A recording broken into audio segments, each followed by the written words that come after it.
So hello everyone, we are here to discuss regarding the management of the acute viral hepatitis. Okay, so here in case of acute viral hepatitis, it is basically systemic infection which mainly involve the liver. Okay, and obviously really associated with some extra hepatic manifestation. So your hepatitis A and E virus, obviously as we all know, is a commonly cause acute viral hepatitis. But apart from that, there is a CMV, Epstein-Barr virus, Coxsackie adeno. They can also do the same.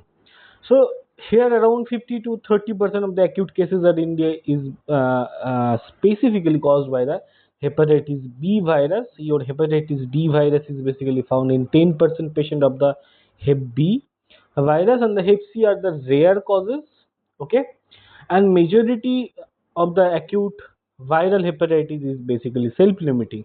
So what we are going to do while treating or managing such patient is that have to provide some we have to provide some we have to provide some supportive care in that case. Now the chances of the fulminant liver failure basically varies from 0.01 to 1% in that case. Okay, let's try to understand the approach of the diagnosis in case of hepatitis A. It's simply your hepatitis A you do for the IgM anti-hepatitis A virus, and if that basically comes positive, it's a simply acute infection. Otherwise, the patient is specifically immune or not immune status that will be dependent upon the further investigation. So here regarding the treatment, your treatment is basically has little effect in altering the course. Okay, it's a wise to treat all attacks as a fatals. Always try to remember. In case of hepatitis A, you try or you treat all the patient as a fatal episodes or the fatal acute attack. Your bed rest is basically advised till the jaundice disappears, and a less strict regime if the patient is young in that case. Rest after each meal is supposed to be advised. Your traditionally low fat, high carbohydrate diet is provided to be very much important. When the appetite returns, your high proteins are basically advised then only. Your steroids are not indicated except occasionally with some cases of cholestatic hepatitis, specifically due to hepatitis A virus. Your follow-up is supposed to be done till 3 months in that case with hepatitis A, and the alcohol is basically denied for 6 months, preferably 1 year. Okay. Now, regarding the complication of the hepatitis A, obviously there is acute fulminant hepatitis, cholestatic hepatitis, nephrotic syndrome, chronic autoimmune hepatitis, relapsing hepatitis, and the extrahepatic manifestations.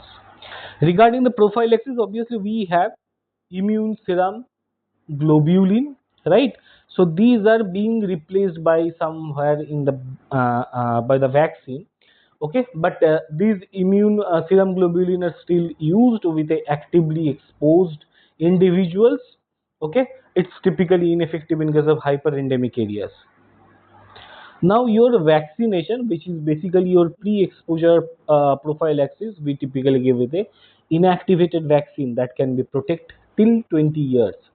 It's a passive immunization that is caused by the post-exposure prophylaxis, which is supposed to be given zero point 0.2 ml per kg body weight. It's a passive immunization in case of post-exposure prophylaxis, typically on the deltoid with a 2 weeks along with the active immunization. Okay, now let's try to understand your hepatitis E. So your acute hepatitis E, again it's a self-limiting, so your supportive care is basically very much important. There is no specific intervention is supposed to be taken. Your isolation of the infection, isolation of the infected person is basically not indicated. Okay, so the patient with a fulminant hepatitis basically requires anti-edema measures.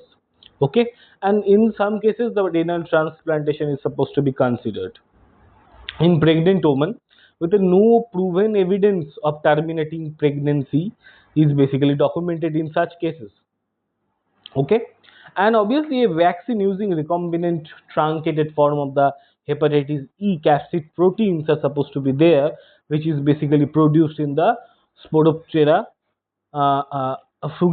cells infected with a recombinant baculovirus and absorbed in aluminum hydroxide, and that has somewhere undergoes phase 2 clinical trial, and we are waiting for the market availability in that case.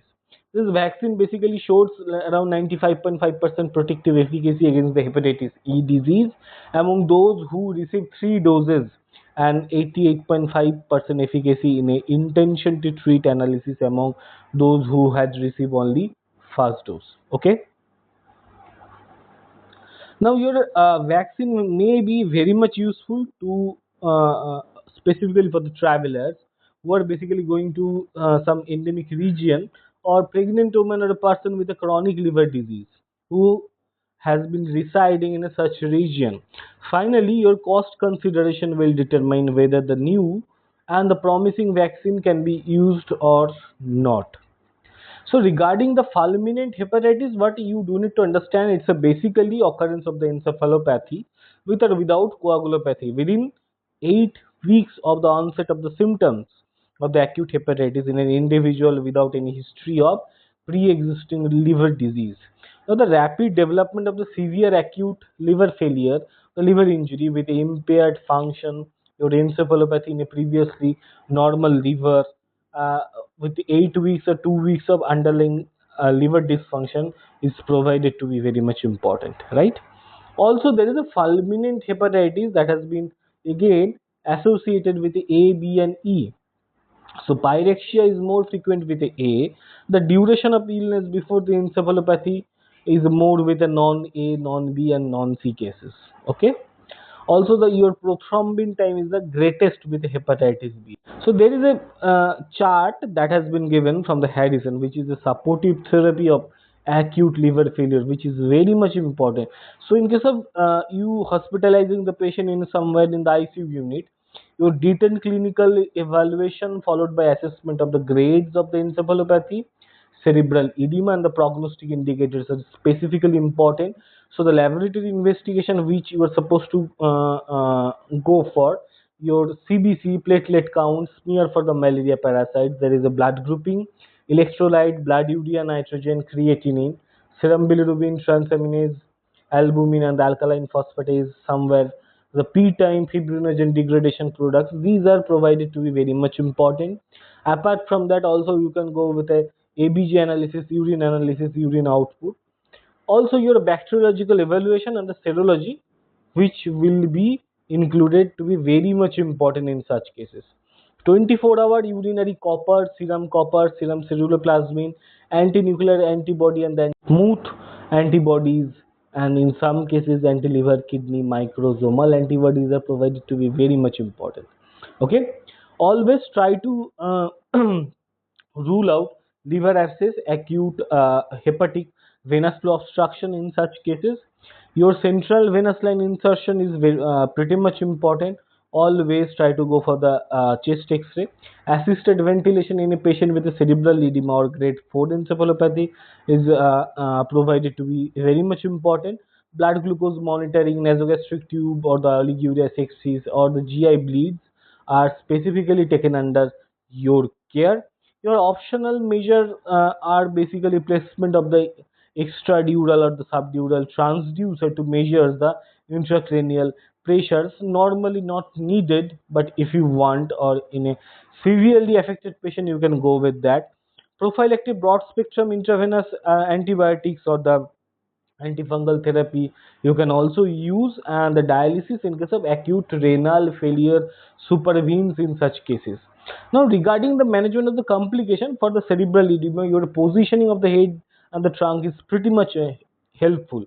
So you put the patient with a 35 to 40 degree angulation with the horizontal. Okay, so that will eventually decreases the intracranial tension, avoiding the unnecessary motion of the head, avoiding hypoxemia, hypercapnia, fluid overload, and the acid base imbalance.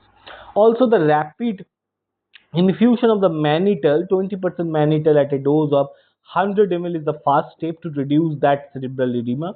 Also, your induction to the a barbiturates coma may be used for the rescue therapy in case mannitol doesn't work.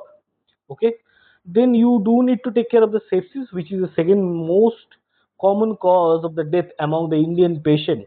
So your gram-negative bacteria are the major cause of the sepsis. Obviously, you can go. That's why I have said like the prophylactic antibiotics do have that role, right?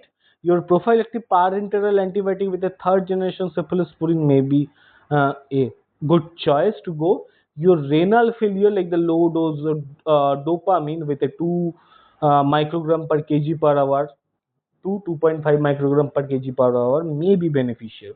The mainstay of the management of the renal failure in patients with acute liver failure, however, is hemodialysis.